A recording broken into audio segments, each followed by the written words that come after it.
Yo, yo, yo, straight up Tennessee family. What's happening on this Monday?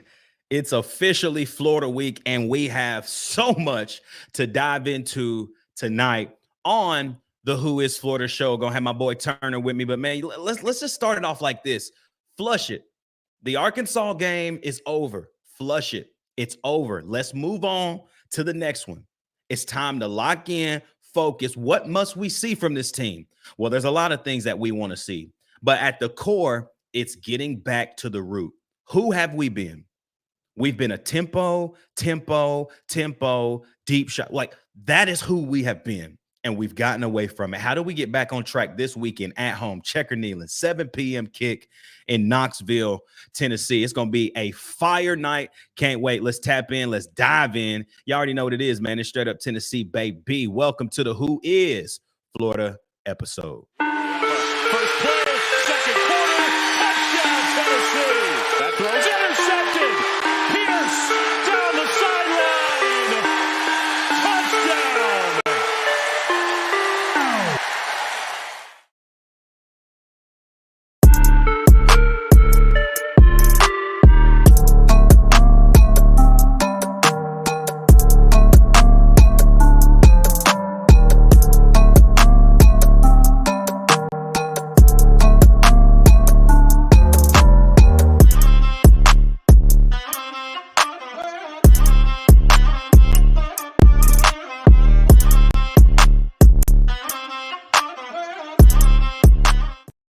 Straight up Tennessee family, what's happening, man? It's your boy Ruck in the building. Y'all know what to do. It's the top of the show. Like, comment, subscribe, hit that bell notification right now so you never miss an episode, man. Thank y'all so much for the love and support over the weekend, man. And it was great.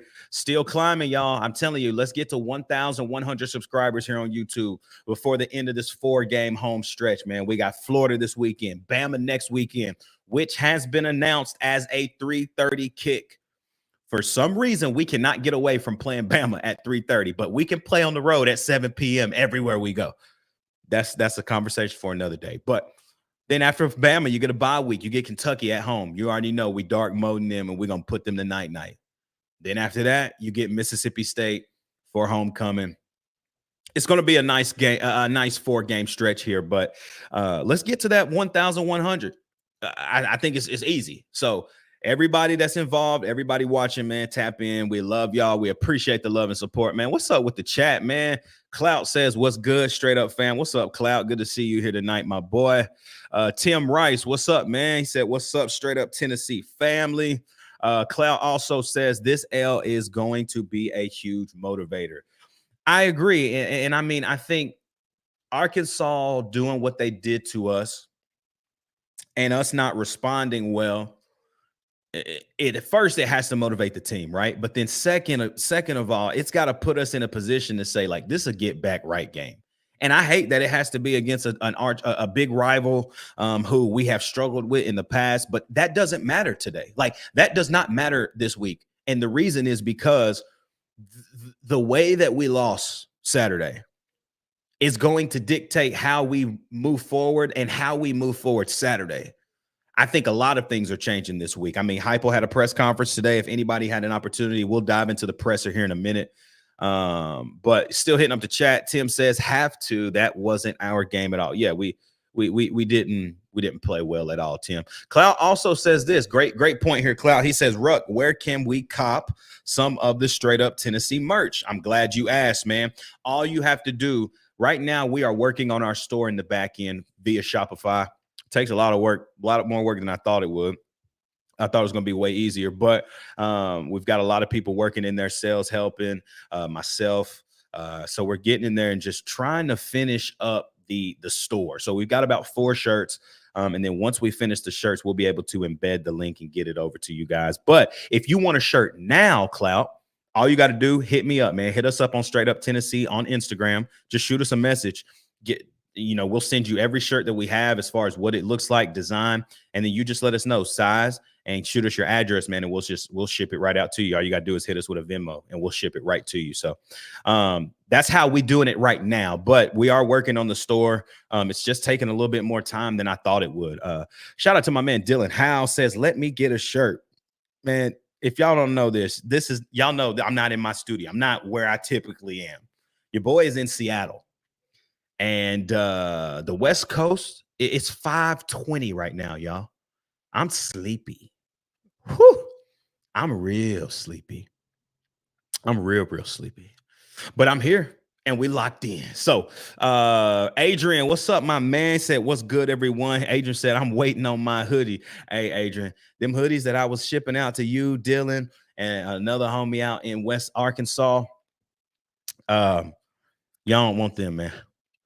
I ended up finding them and somehow they were worn. Don't know how that worked out, but them hoodies are non-vacant. Now, if you do want it, I can still ship it. I mean, I will, I can, but you just let me know, man. But man, how's everybody feeling? Chat, like it's Monday, Florida week, an opportunity to bounce back as a football team. How are we feeling? I mean, I feel good. Dylan, you a hater.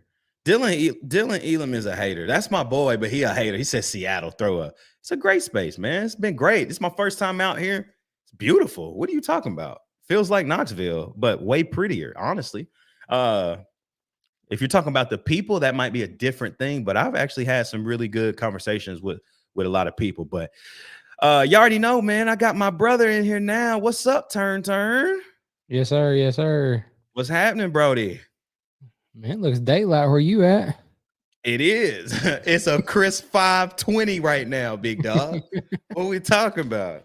Hey, check this out. You open up my. It's dark, bro. I can't tell what happened. It don't look like you moved anything. I just asked the question to the chat. How's everybody feeling? I'm gonna ask you that in just a second. Adrian says he's good. Clout says I'm still mad confident in this team. Tim Rice says I'm still worried about Bama and the dogs. Clout says I can't let one loss determine the outcome of a season. Turner, it's Monday. You didn't get to hop on the next day show yesterday.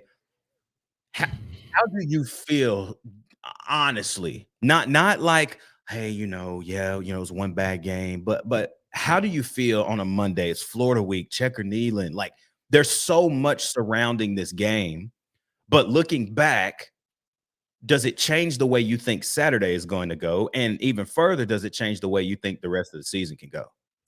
No, I don't. I think, kind of going off of, I didn't get to hop on here Sunday, but I was heated in the moment. Don't get me wrong. I mean, I'm pretty sure I texted you and said Nico's a joke or something like that. And you just hit me back with the ha. Yeah, I did, because I was like, I'm just gonna laugh. So everybody goes through. I was so mad, but you can't base the whole season off of one game. Now, if this was like this third or fourth game we've done this, like okay, or like even the second, like all right, cool. But like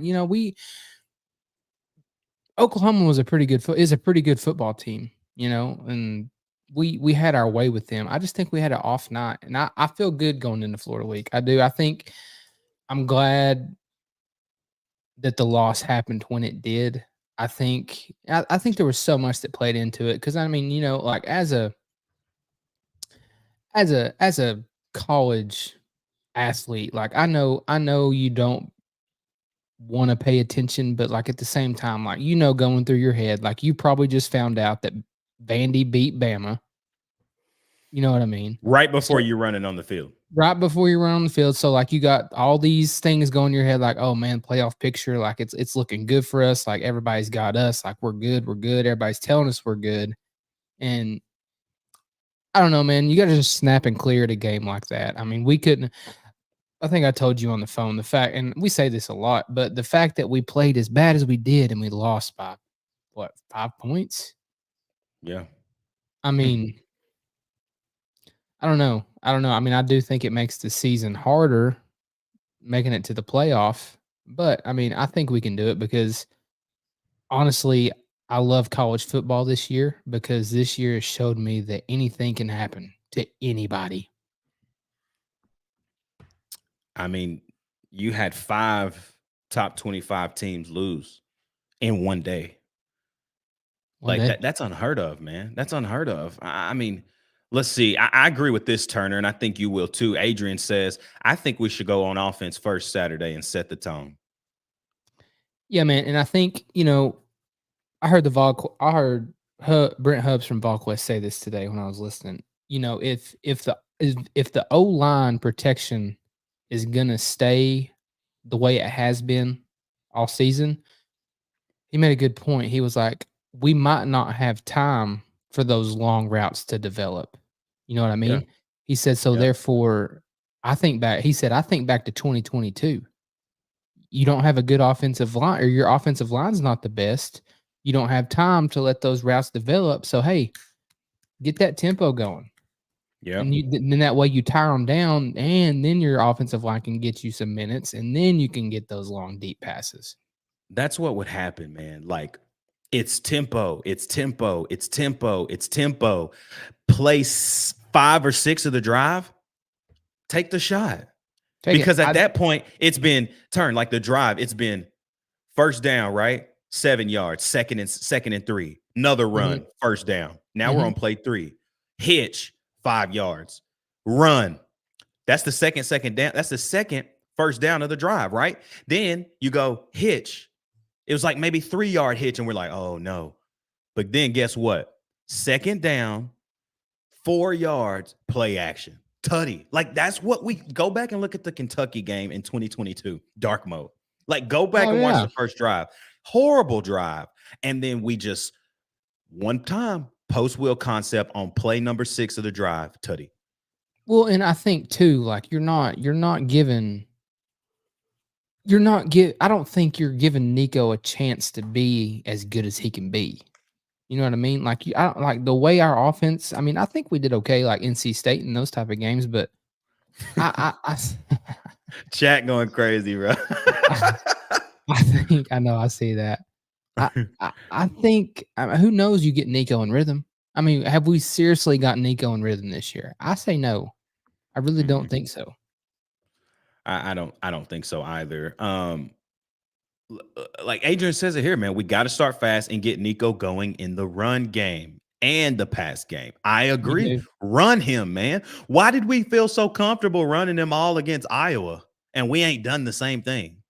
Right? Dylan Elam says 10-2, 11-1 still on the table. It's a new era of college football. Make the playoffs, and we're playing with house money. Clout says this team has already taken ownership of the mistakes. That's a good start. Now it's time to go prove it. We have to beat either Bama or Georgia.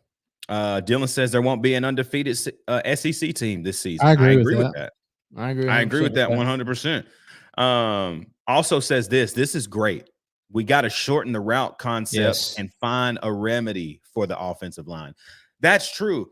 I mean, bro, go back and watch the game against Arkansas. Where'd the screen passes go? Well, I mean, not screen. Where did the slants go? We threw a slant early to Chaz Nimrod. He made a play on 3rd and long, made a great play, great catch, great ball by Nico. And then we got away from it. It's like, why don't we just do what works? Like, we never had trouble when Hyatt was here running the same post will concept that no one could stop.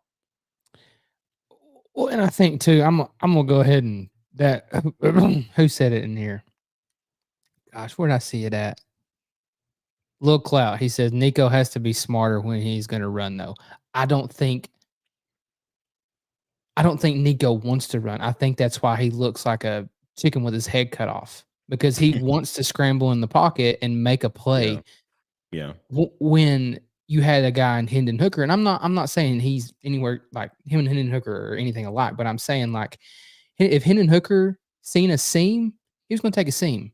And he's going to get you about 7 to 10. You know, Nico don't want to run, but I think we're gonna have to run him, because this 3 high safety crap that teams are doing on us. I mean, nobody's going to be open. I mean, I'm just being honest. Unless you hit them little 3-4 yard routes that we haven't shown that we are going to do this year.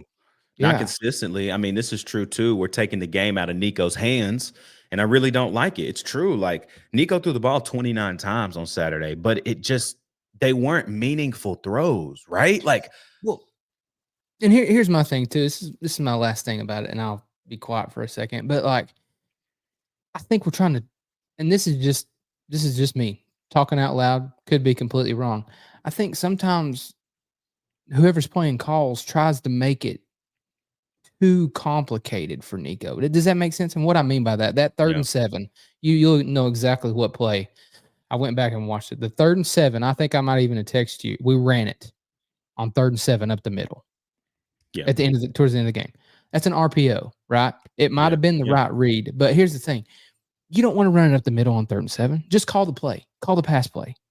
I know. You know what I mean? Because if you're Nico, you got RPOs are great. There's nothing wrong with RPOs, but when you're having to read it first, if you're going to read it or pass it, and then you got to go to your progression, like that takes time. You got to have an offensive line to do that. You know what I mean? Yeah. And our offensive line wouldn't show anything. I want to see I keep going back to 2022, but how often did we roll Hendo? All the time. We wrote him a lot. Yeah. We wrote him a lot.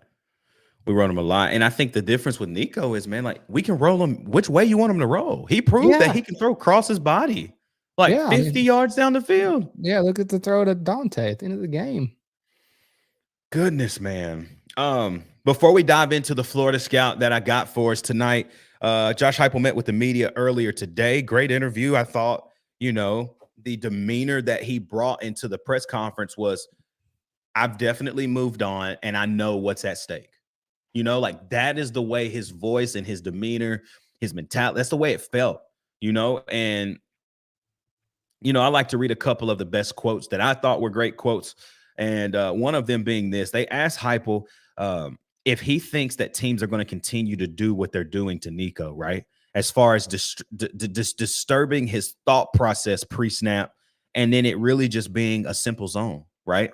Mm-hmm. He says, yeah, I think the last couple of years, we've seen 4 down fronts, 5 down, 3 down. Seeing those structures, we have to go attack it and play well. Says that they asked him about Lance Hurd and John Campbell. His response was, we love those guys and we believe in them. Those two, like pretty much everybody offensively, can perform at a higher level as we go. They have performed at a higher level than they did the other night. And some of that is just ordinary things, fundamentals, technique, alignment, assignment, and technique. They asked him the question, and there's a whole lot in here that I could get into, but this is the one I kind of want to sit on for the next 2 minutes before we get into the scout. They asked Heupel about the play with Dante and if he thought he should have used a timeout there. And Heupel basically said, yeah, in hindsight, I think I should have took a timeout there. He said, I recognize that we weren't immediately ready, and I thought about taking the timeout, but every time out at the end of the game creates a different scenario where you're not pushing the ball into the end zone, forced to push the ball into the end zone. So, yeah. Turn, do you think that the timeout there would have changed the possession, though? I went back and watched it. He caught the football and was down with 37 seconds left on the clock.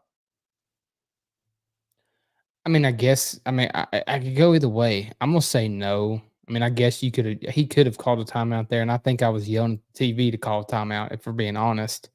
Yeah, but, looking back on it, like, the play after that, Kisselman's open down the sideline. You just got to make a throw. You know what I mean? And I don't mean that. And I don't know what happened there. I don't know if it was. I don't know. I don't know, but he's wide open down the side. He pretty open down the sideline. You make that catch, he goes out of bounds. We can run the ball. We can run the football. Yeah, because then you haven't wasted that timeout, and you got the ball inside the 10, probably right at the 10, somewhere around there. You know what we haven't ran that I'm running right there? What? Speed option.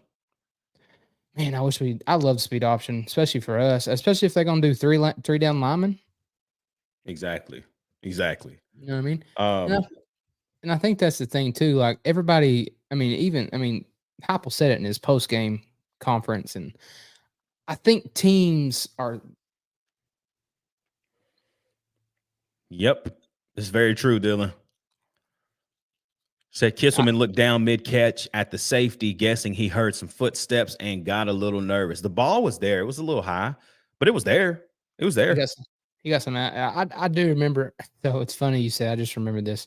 My brother called me. He said on that Kisselman, he said Kisselman got a little alligator arms on that one, didn't he? Mm-hmm. And now if you go back Mm-hmm. and look at, yeah, He didn't want but that smoke. and I think that's the thing that I think that you got to run Nico more because here's the thing: like if you're going to do three, everybody's going to throw different stuff at us. It's like Arkansas watched the film and was like, "Oh, hey, Oklahoma, they contained Tennessee pretty well with Yeah. their front they did. Let's install that, and Yeah. then just hope that you can install a defense in a week and perform it at a high level." And they did because even Nico said it in his post game interview that they didn't see much of that what they were running on film. Yeah. Yep. Yep. And I think that is what we're going to get now. I think we've just got to prepare for everything because I still have a bone in my body that says people really can't stop us if we are not stopping ourselves. Illegal men downfield, holding, false starts. Those are self-inflicted wounds that are killing our drives. They're Mhm. killing our drives. I said this yesterday on the show, on the live, me and Sale. First play of the game, you get exactly the look you want. Dylan Sampson gets out into the flat. He gets covered up. Nico makes the right read, stretches the ball downfield, 15 yards to Dante Thornton. Illegal man downfield. Blew the drive up. First play. And you and Turner, you've said this for years. You're going to know if that's a successful drive off of first down. 100%. That's how we work. If first down is 5 or more yards, we off in business. I guarantee you, and we're never going to know. You can talk about the what ifs or whatever. We don't get that penalty on that first play. Guarantee you, we're scoring that drive. Guarantee. This is a different game. And it's a completely different game. But that threw us off our whole game plan because then you're behind the sticks, and that 5 to 10 play that you know what 5-10 plays you're doing, they're gone. Yep. Out the door. Well, y'all, man, it is the Who is Florida show. So let's just dive in a little bit into the Florida Gators. Who are they? What are they bringing to Knoxville? I can tell you this. They stink. They dirty. They nasty. They stinky. I'm tired of I can't stand Florida. And there's nothing about them that I like. They colors ugly. They jerseys ugly. Why you wearing a blue helmet or an orange helmet with white jerseys and blue pants, man? You stupid. Match. Just do something simple and match, right? Like, I don't know. I hate Florida. But anytime Florida and Tennessee play each other, we know what's at stake. Florida's owned this rivalry the last 20 years, and Tennessee has split with them the last, I guess, 3, you can say, 4. It's time to take the series back over, and I think it starts Saturday. Florida's bringing in Billy Napier. We know what Billy is. Billy is sparing himself games by winning right now. He's sparing himself a contract. It is what it is. Sale, that's not true. They ain't got no hard uni combos. They black uniform is hard. That black uniform is tough. I will give them that. But the alligator uniform out here looking like the Geico guy, that's crazy. It's ugly. So, anyways, let's talk about Florida. Billy Napier, he's standing on his last leg. Can we be the knockout punch? I don't know. He's winning football games again. I think we need to be the knockout punch, though. Florida's 3-2. They're 6th in the SEC right now. Defensively, Florida is going to bring in a lot of veterans this year. I think they got a great transfer from Memphis and Cam Jackson, defensive lineman. Doesn't have a ton of tackles and hasn't made a bunch of disruptions sack-wise, but he's a specimen up there. He's a big guy, stretchy, can move right there. A-B gaps. He can move in those gaps and make it hard for teams. Cam Jackson is somebody on the front to look forward to stopping. In the back end, I'm just thinking about back end. I know that Jason Marshall Jr., he's been there for a long time. We've been able to torch Jason Marshall Jr. We've been able to torch Jordan Castile. We've been able to torch these guys in the past. Can we figure this out and do it again? Shamar James, great linebacker. He's almost leading the team in tackles. He's got 22. Jordan Castell is tied with Grayson Howard for the total of 24 total tackles. They also both have a sack. Shamar James does not have a sack, but he does have an interception.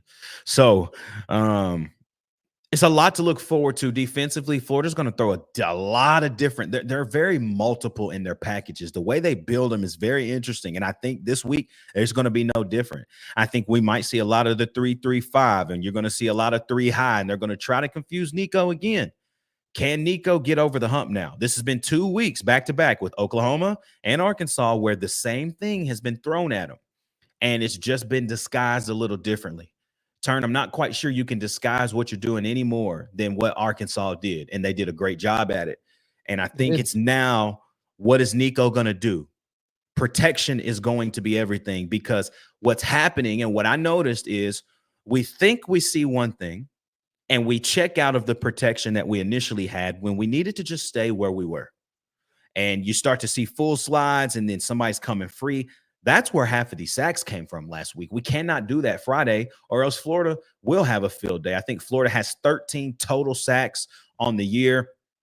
They're not doing well in the turnover margin. They've only got 2 interceptions on the year, and they've only got 2 fumble recoveries on the year. They have forced 5 fumbles, but they've only recovered 2 of them. And so the turnover margin is not good. They got 4 total turnovers over the course of 5 games. That's bad in my opinion. You know, offensively, what does Florida bring into Knoxville? Well, Graham Mertz, the senior quarterback transfer from Wisconsin, he ate us up last year, had the best game of his whole career. That can't happen. He threw for over 400.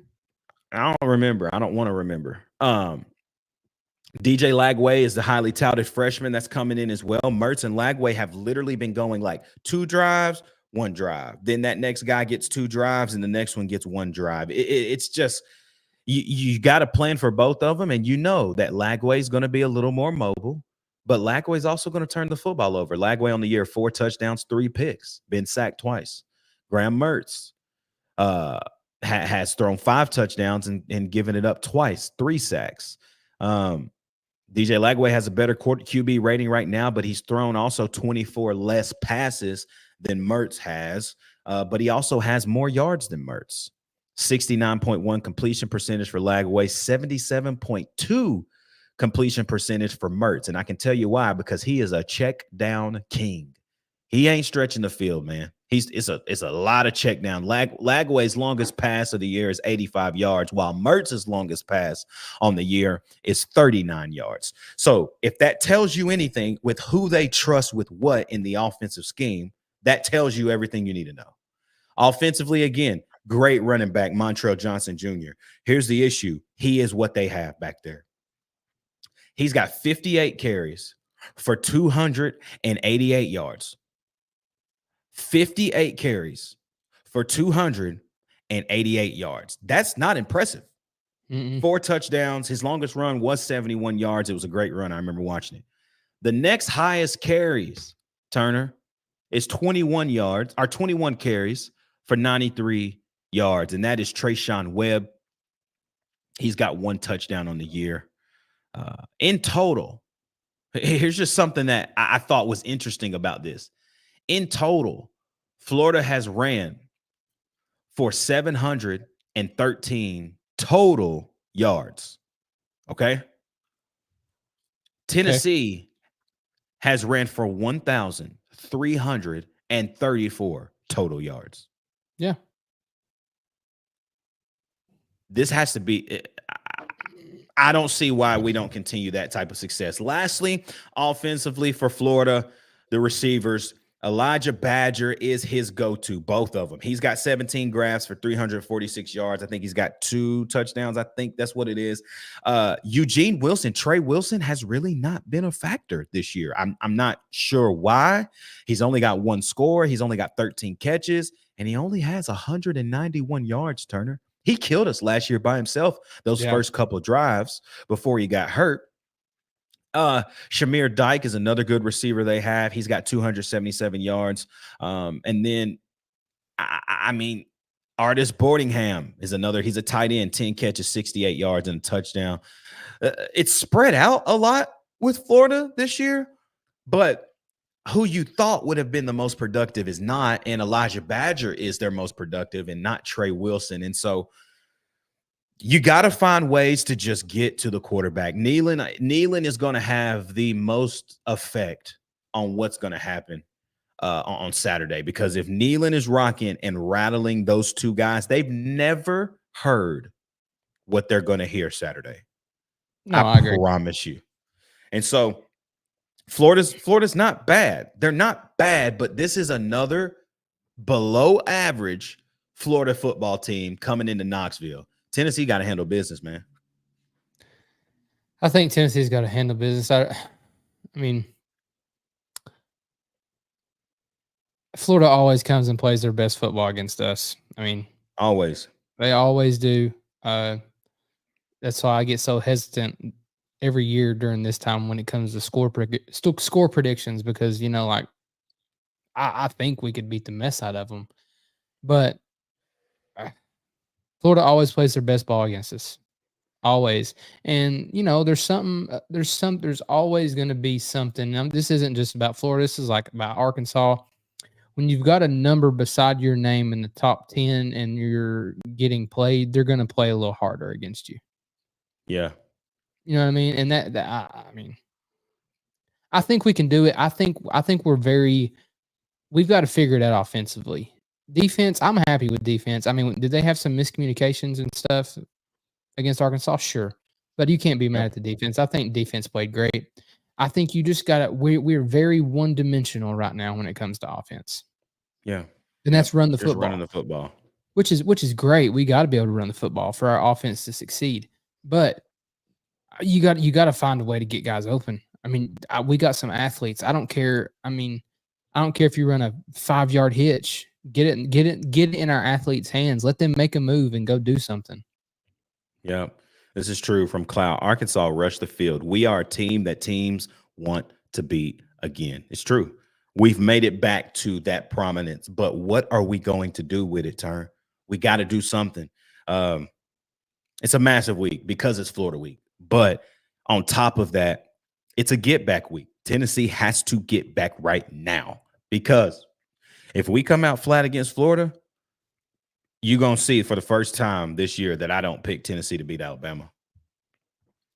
I agree. If we come out flat, I can't. I won't be able to pick us. I just wouldn't be able to. I agree. And here's the thing that keeps coming in my mind, and this has nothing to do. Anyways, this is something that comes to my mind. We all know what type of coach Josh Heupel is, right? Mm-hmm. Yep. And everybody wants to complain about play calling. I get that. I'm one of them who wants to complain about play calling. I get that. But we all know Josh Heupel. I don't know what it is, but there's a reason for everything with Josh Heupel. And I just can't figure out the reason why we won't push the ball and go tempo. You know what I mean? Yeah. He's got a reason for it. I just want to know why. I know. He always has he's so analytical that it hurts us. Adrian says this: our linebackers better be focused this week. Boy, yes. We were exposed at that position this week, man. Just lost out there, bro. We were lost. What that boy Gorilla Zoe said, I'm lost on the road. Yeah, we were lost. Y'all, man, wrapping up the show. Go ahead right now. Drop all your early score predictions. We'll talk about them. Drop them, man. We got 13, 15 people watching. Drop it, man. Drop your score predictions early on a Monday. It's hard to say right now, Turn. It's early, so we can say whatever we want to say, right? But it's hard to pick anything rash. I know Tennessee's going to come ready to play, but Chris in the chat says it may be that Nico just isn't quite ready. Not sure if it's in his head or what. That's valid. I mean, I get that, but I think, I think this game was great for Nico. Nico hadn't experienced anything like he experienced this game. Yeah. Yep. You know what I mean? So I think, yep. I think it's one of those where Nico's the type of guy where he's like, he's going to learn from this. And I think I really do think that you see a completely different Tennessee team. I think so too. I think you're going to see a lot more inspired team. We haven't looked from the second half of Oklahoma to the entire Arkansas game. We just hadn't looked inspired to play. Right? It's just been flat. And I'm hoping that we see, and I think we will see, a much more inspired football team on Saturday. Turn early in the week, Monday, man. How you feeling? Where's your head at right now on Tennessee and Florida? 7 p.m. Checker Neyland. We back home, finally. It's been over a month since we've been at the crib. How you feeling about this game? What's your score prediction early on a Monday? I'm going to get a lot of hate for this one. Oh, boy. I'm going to get a lot of hate for this one. But yes, Chris, I will be there all day. I promise I will. you that. Me too. Me and Turn, we up. Chris, I'm going to need you to BYOB, baby. BYOB. You tell me what you need food-wise. I'll bring it. Don't care. I be there. Man, I'm going to go on a Monday. Just don't say 10-9, please. No, I'm not going to say 10-9. I think we're going to play better. But I think Florida's going to come and play good. I really do. They always do every year. On a Monday, I'm going to say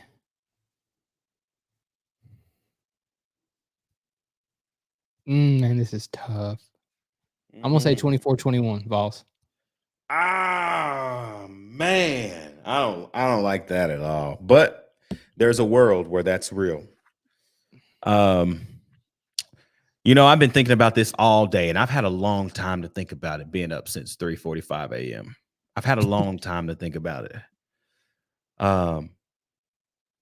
But all signs point to Tennessee just being better. And I know I said this last week. We were better than Arkansas, guys. We're better than them.